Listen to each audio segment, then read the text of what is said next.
Et si nous n'avions jamais eu de pigeons voyageurs, qui aurait livré notre courrier? Quand vous pensez à la distribution du courrier, vous imaginez probablement une boîte aux lettres, un uniforme, peut-être un chien qui aboie à la porte. Mais remontez quelques siècles en arrière, il n'y avait pas de camion postal, pas de bureau de poste et surtout pas de bouton « Suivre votre colis ». Alors, comment les gens envoyaient-ils des messages à travers les villes, voire les continents? Ils ont utilisé des oiseaux, plus précisément les pigeons. Pas ceux qui se pavanent dans votre ville comme s'ils payaient un loyer. Nous parlons des pigeons voyageurs, le Wi-Fi et les originales. Ces oiseaux étaient si fiables qu'ils ont livré des messages pendant les guerres mondiales. En fait, un pigeon, nommé Cher Ami, a sauvé près de 200 soldats pendant la Première Guerre mondiale, avec une jambe cassée et un œil qui fonctionne. Une vraie légende.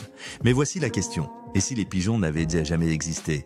Qui d'autre dans le règne animal aurait pu gérer nos commérages à longue distance, nos lettres d'amour et nos messages à l'aide? Option 1, corbeau, intelligent, un peu effrayant.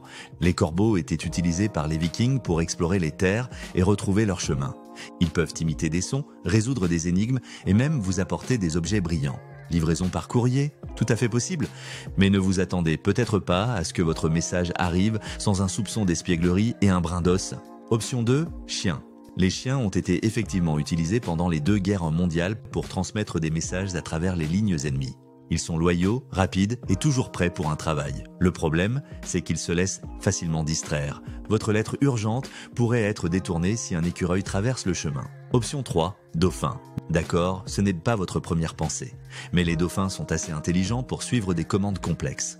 En théorie, ils auraient dû pu transmettre des messages entre les villes côtières ou les bases navales.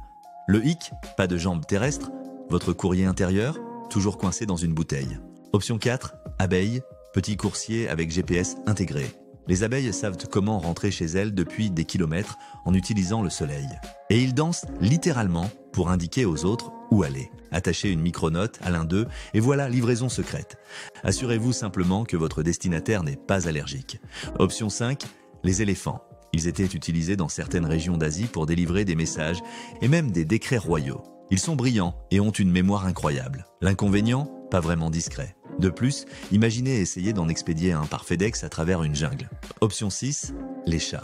Croyez-le ou non, la Belgique a en fait essayé d'utiliser des chats pour livrer le courrier. Le résultat, le chaos. Les chats s'égaraient, faisaient des siestes et perdaient les lettres. Comportement classique de chat. De merveilleux animaux de compagnie mais de terribles facteurs. Alors, aurions-nous pu nous débrouiller sans les pigeons? Peut-être, mais ça aurait été désordonné. Les pigeons étaient la combinaison parfaite, rapide, fidèle, suffisamment léger pour être transporté, assez intelligent pour retrouver le chemin de la maison. Et étrangement, d'accord avec attaché du papier à leurs jambes. Plumes, vol et un sens de l'orientation étrangement bon. Les pigeons ne faisaient pas que transporter des messages. Ils portaient en l'histoire. Ça vous fait les voir un peu différemment, n'est-ce pas?